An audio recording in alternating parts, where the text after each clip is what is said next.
Hello, hope all is well. My name is Fernandez. I am the assistant head coach and the defensive line coach here at the University of Northern Colorado. Very grateful for this opportunity to speak for the LFG Foundation. What a great cause. So many great coaches and so many great people involved. So just very grateful for the opportunity to talk a little ball and hopefully spread some ideas around the football community. My topic is really about what we call the coordinated rush here at UNC. It's another way to essentially develop the mindset of rush lanes and not really just say what rush lanes mean. So it's our way of having great integrity of space, not just amongst the D line, but the defense in general. And so we call it the coordinated rush. We use a light system for our terminology here, and that's kind of what the visual is representing. Our coordination will be built in through installation of calls, essentially, game plans for certain weeks. It can change, but we use the terminology of lights, and essentially we use the terminology when you're green. A simple way to put it is you have a two-way go. You're protected by your adjacent defensive lineman. So very aggressive when you're green, and when you're yellow, not that you're not aggressive, it still will present green, especially off the line of scrimmage. But we go into the power world a little bit more. We call it a frontal rush around here, where you're really looking to be very extension oriented through your rush, a lot of vision through your key that you're defeating and the quarterback. We dive into the power world when you're yellow because we're really looking for the collapse of that edge or the collapse of that interior when you are yellow. So this whole presentation will be about what we call the coordinated rush, but hopefully it's just a chance for you to see how we talk about it, how we game plan it a little bit, and hopefully give you a chance or some ideas to put it into your system and your terminology. And just I think when you're really trying to affect a quarterback or get after a quarterback, I think at the end of the day, when you're doing it as one, you have the ability to really do it and sustain it for an entire game. So this is our way of doing it. Okay, why a coordinated rush? Why would you want to have great, integrity of space and great rush lanes? I think at the end of the day, like I mentioned before, when you can get four defensive linemen rushing as one, or like I like to say, seeing the game through one set of eyes, I think you have the ability to really affect the quarterback, not just for short term, but for the long term, and the extension of the game. I think it's also what we call rushes with no worth. It gives us a chance to really avoid that. All of us have a plan based on our coordination. We're going to really attack and execute that plan. I also think when we don't execute that plan at a high enough level, it gives us good integrity of the pocket and good rush lanes of the pockets because of our mentality of our rush to not necessarily blow space or blow a vacancy so the quarterback can escape. So helps avoid with rushes with no worth. And then I've said this term a couple times, term that we use a lot on defense, just our integrity of space. We're mainly a 4-down team, and most of this presentation will be from a 4-down element and from a 4-down perspective, but I'll show you some different odd perspective and 3-down perspectives on how we coordinate the rush as well. But for us, from a 4-down look, it really gives us the chance to avoid three rushers to one side or three rushers, to one side of the center. That can be very costly when you're looking at that kind of quarterback window or quarterback lane, just really opening wide open for him to either escape or to throw into a clean window. And then the last point, our coordinated rush is really help to develop the mindset of our defensive line. Like we are hunting and we are looking to trap the quarterback, and we're looking to do it as one. When you do this, and this comes within the game plan as well, you really can condense quarterbacks' throwing lanes down. You can really collapse quarterbacks' windows. When we game plan, we like to really look at the windows that the quarterback's throwing out of or the lanes that he's throwing out of the most. If we can take those away and we give a chance for the quarterback to choke the ball and that timing's effective, then I think you have a good chance to really get after a quarterback. when you're game planning and looking how to attack, different offensive lines, protection patterns, you want to coordinate your rush accordingly. This could be done on an individual basis where you're trying to get your best player, maybe versus their worst pass protector. It could be done from an overall scheme, maybe percentage wise, they're sliding away from the back more. And so you want to design your rush to really attack maybe the man side or maybe attack the side of the back. And so this is our way through our coordinated rush to also attack protection patterns. And then, like I mentioned, we want to take away scramble paths. When you're game planning and attacking a QB, you're not really just looking for the windows he's throwing in, but when he doesn't have what he wants, where is he trying to escape? And if you could take that escape path away or the probability of the side he likes to scramble to the most, then you can really make him uncomfortable. And then when you kind of bring this all together, I think it's important whenever you're designing a plan to attack a quarterback or affect a quarterback in any way, like make your rush and coverage, they work together. So you want to make a match.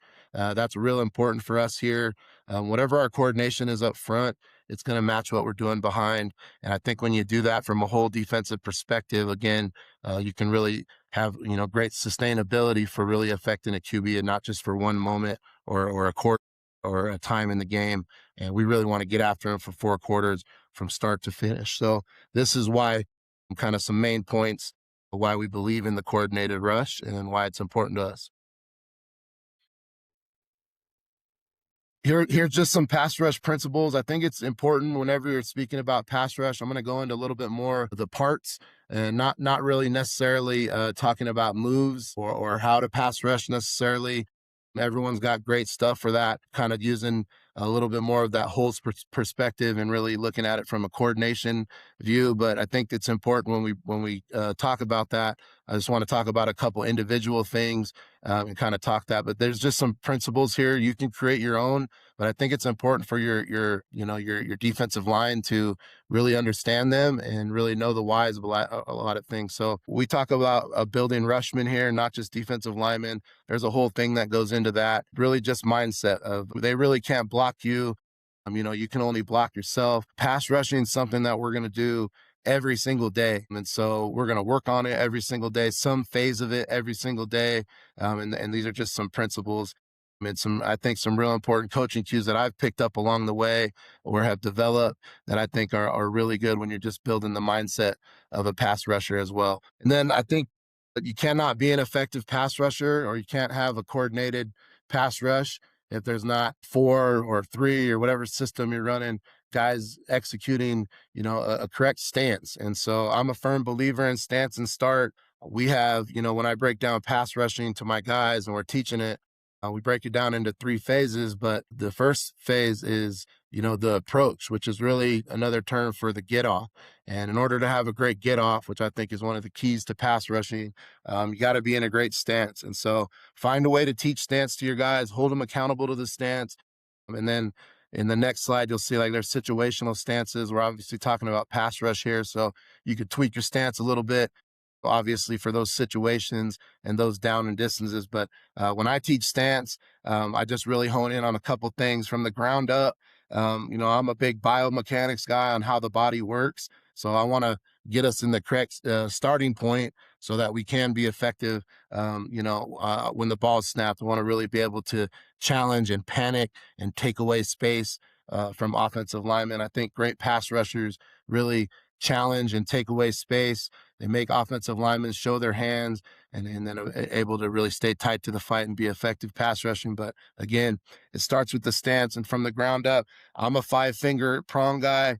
I think the biomechanics, when you put all 5 fingers in the ground, and I call it like a prong, almost like it was, holding a ring or a diamond, one of those graphs. You want to really be strong there.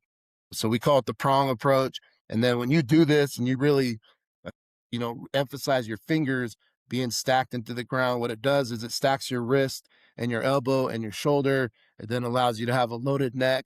Obviously, eyes are your power in this game. And so no good stance is executed by looking at the ground. Obviously, we have a key that's going to tell us our story. So I always talk about loaded necks, not unloaded necks. And then we want flat back, strong spine as much as we can. And then the power angles, I think this is one of the most important parts in stances.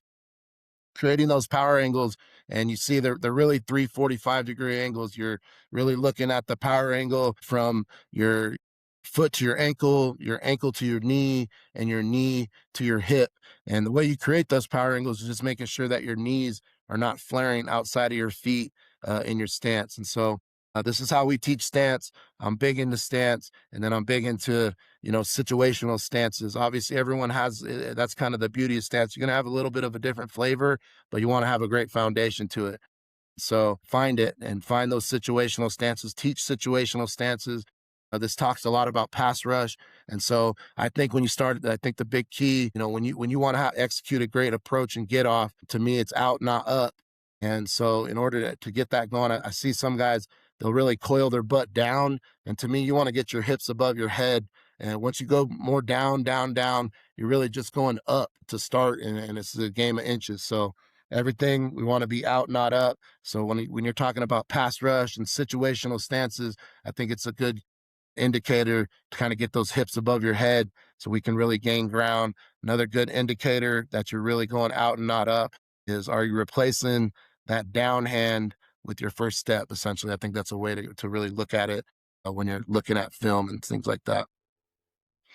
Okay, these are just some more visuals and kind of some more coaching cues or talking points. When we're rushing from the interior, so when we're green, in our terminology from the interior, I talk a lot about stealing squares. It's just a mindset for them to play vertical. And so I got it taught to me as like the grid system. But at the end of the day, it's just a visual for you to kind of think about playing vertical, really attacking my key and my offensive lineman, trying to panic that space.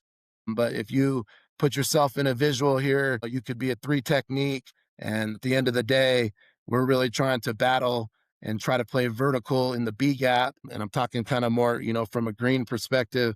And I'm trying to steal that square from the guard. If I got that square and he's not covering me up, I'm winning that edge at the top of the speed zone, and I'm getting downhill at the quarterback. And so this is just a visual for that. You can do that and draw any shade or any technique across the board.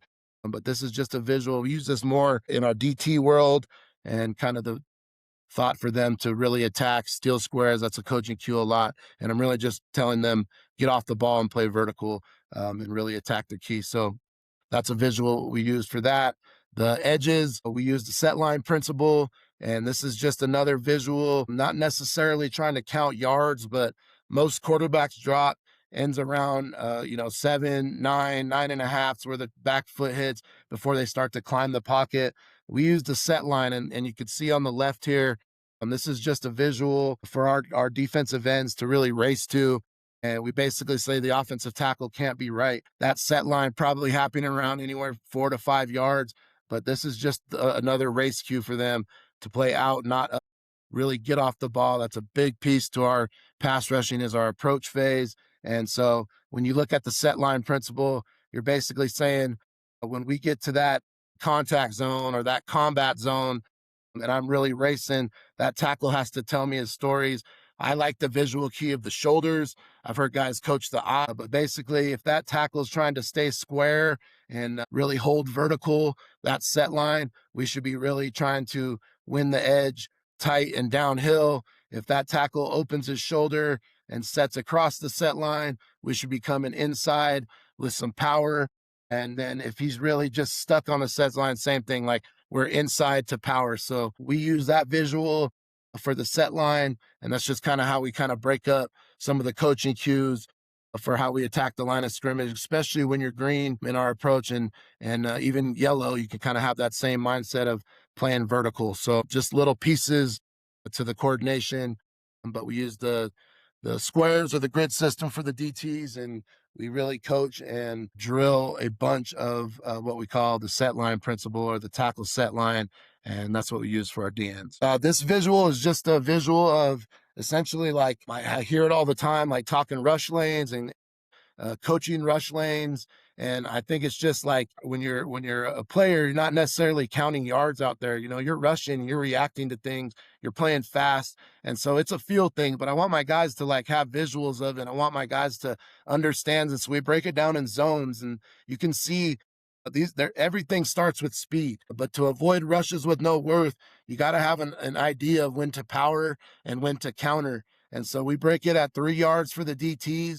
I think if a DT rushes, his speed zone to 5, 6, 7 yards, you're just getting pushed by, rush with no worth. So that level off, that cube, finding kind of the level off to the quarterback's hips and those things, we kind of work that around 3 yards. We call that the power zone for our DTs. And then the power zone essentially at 7 yards for our defensive ends. But again, this is more just and then when we really break the coordination down and am I green or am I yellow?